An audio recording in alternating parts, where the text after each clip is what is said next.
এক সময় তো মিডিল হাঁটাটা কেন যাবে এই বাইক দিকে যাবে আপনি কেন যাবেন পেছন দিয়ে দেখ হ্যাঁ রে এই তো সময় চলে যাবে বাইক কোন মেডিকেল ভাই সুরজ মাথাটা ওঠা সুরজ ভালো লাগবে মুখটা হাঁটা আমি এই বাইকে নিয়ে যাচ্ছি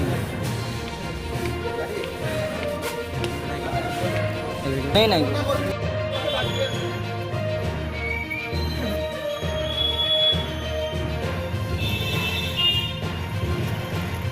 ঘটনা যার কারণে হয়েছে তাদেরকে 15 দিনের ভিতরে যদি অতি সত্বর যদি চেঞ্জ করা না হয় তাহলে আমরা বৃহত্তর আন্দোলনে নামবো।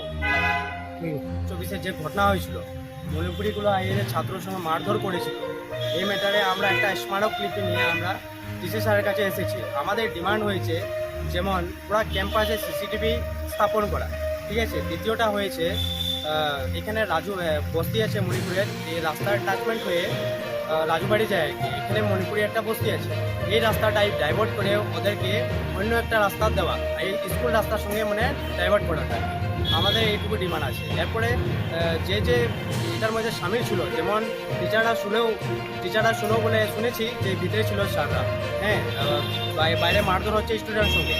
এটার ব্যাপারে ম্যাজিস্ট্রেটের কানুন মতে তাদের উপরে একটা ইনকোয়ারি হোক, যেমন এটার মধ্যে যে সামিল ছিল, যে যুক্ত ছিল তাদের একটু মানে পানিশমেন্ট দেওয়া উচিত। আর ভবিষ্যতে এরকম যেমন মানে এরকম ঘটনা যাতে না ঘটে, এই আশ্বাসনের জন্য আমরা মানে আপনাদের মাধ্যমে এটা বলছি আর কি। আছে এখানে স্কুলটার নাম হচ্ছে পিসি পর্যালাঙ্গা হাই স্কুল। এখানে কি হয়েছে, আমি গতদিন স্কুলে গিয়েছিলাম, এখানে আছে কমিটি 14 জনের মাধ্যমে আমি সুজন ভট্টাচার্যের সাথে দেখা হয়েছিল, ও হচ্ছে প্রেসিডেন্ট। কিন্তু 14 জন এই ঘটনাক্রমে 3 দিন হয়ে গেছে, একটা কমিটি কিছু ইনকোয়ারি করেনি, না ভুক্তভোগীদের সাথে যে পীড়িত পরিবার আছে তাদের সাথে দেখা করেনি। তা আমরা চাইছি যে পুরো কমিটিটা চেঞ্জ হোক, আর প্রশাসন ব্যবস্থাটা এখানে তো মানে যত সত্তর হয় এখানে লাগু হোক। আর আমরা আপনাদের মাধ্যমে এটা বলছি যে এই স্কুলে একটা মানে প্রশাসন রাখার দরকার, যেমন একটা গার্ড হইলো বলা, এই চৌকিদার দিয়ে এই স্কুলের মানে রক্ষাটা করা যাচ্ছে না আর কি। ছেলের নাম হইল বিনু তাঁতি, হ্যাঁ, বেজান মায়ের খাইছে, খাওয়ার পরে ওখান তো মেডিকেলও, কিন্তু কেউ ভালোভাবে তারে দেখেন না। কই মাইর খাইছে?